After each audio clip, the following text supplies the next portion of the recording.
চলো আজকে গাছগুলোকে একটু সার দিয়ে দিই। সারই দেওয়া হয় না আমার এই গাছগুলোতে। তো কালকে রাত্রে গিয়ে দোকান থেকে সার কিনে নিয়ে এসেছিলাম, এটা জৈব সার। তো দেখি, আমার তো মনে হচ্ছে যে সবগুলোতে হবে না, তো অল্প অল্প করে সবগুলোতে একটু একটু করে দিয়ে দিই, পরে আবার এনে আবার সবাইকে আবার দিয়ে দেব। তারপরে আমাকে আবার কলকাতা চলে যেতে হবে। দেখো ফুলটা দারুণ হয়েছে না? আস্তে আস্তে পুরো শাকটা না দারুণ লাগছে, গাছগুলো ভরে যাচ্ছে, পাতা বেশি হচ্ছে, ডালপালা হচ্ছে, তো জায়গাটা পুরো চেঞ্জ হয়ে যাচ্ছে।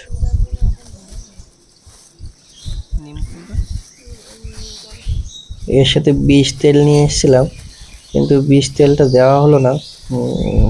ওটা বিষ তেলটা দিতে হবে, আপাতত রেখে দিই। সারগুলো দিয়ে নিই, পরে একসময় বিষ তেলগুলো দিয়ে দেবো।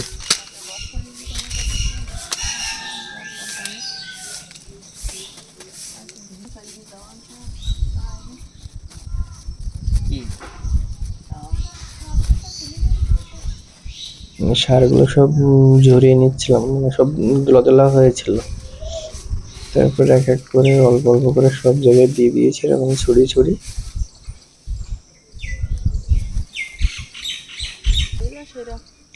প্রথমে তো বেছে বেছে দিচ্ছিলাম যে এই গাছগুলো দিয়ে এই গাছগুলো সবগুলো হবে কি হবে না। তারপরে বাকি ছিল মনে হয় একটা দুটো, তাও এই অল্প অল্প করে এদিক ওদিক করে সবাইকে একটু একটু করে দিয়েছি।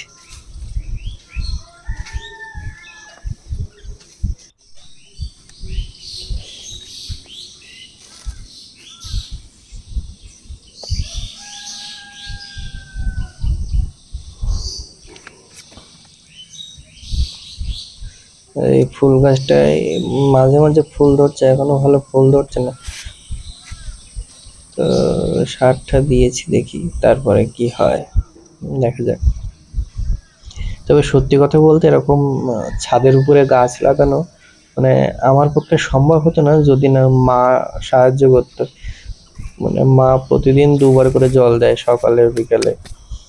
তো আমার যদি এরকম করতো তাহলে মনে হয় না গাছ বাঁচিয়ে রাখতে পারতাম, কারণ আমি তো বেশিরভাগ সময় বাড়িতেই থাকি না। মা দেখো যে আগাছাগুলো হয়েছিল সেগুলোকে তুলে দিচ্ছে মা।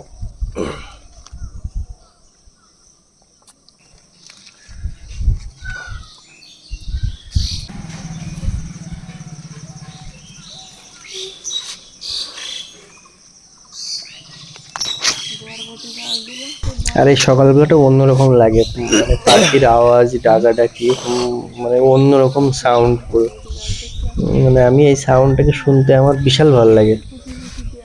আপনারাও শুনুন, বেশি কথা বলবো না, সাউন্ডটা উপভোগ করুন সকালবেলার।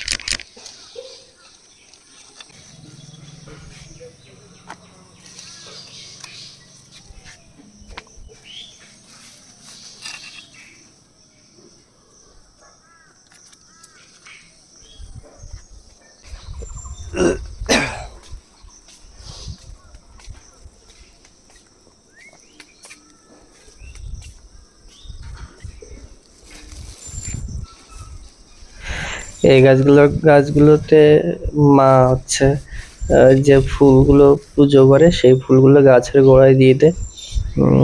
বলে এগুলোতে সার হবে, বাইরে ফেলে দেয় না, বলে এমনিতেই পুজো করা ফুল কে কোথায় পা দেবে, তার থেকে থাক গাছের গোড়ায় থাক, ওখানে পচে সার হয়ে যাবে। তো আমি বললাম তাই থাক। তো এই জন্য মা এই আশেপাশের গাছগুলোতে ওরকম ফুল পাতা দিয়ে দেয়। অনেক সময় হচ্ছে কোনো ফল টল কাটলে তার ছাল ফালগুলোর উপরে দিয়ে দেয়, যেগুলো আর কি পচনশীল।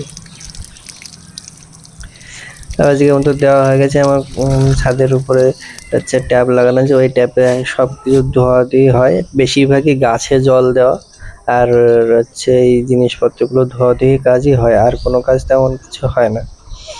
আমি যে ছবি এঁকেছিলাম সেই ছবিটা পুরো রোদ পড়ছে ওর উপরে, একদম অন্যরকম লাগছে।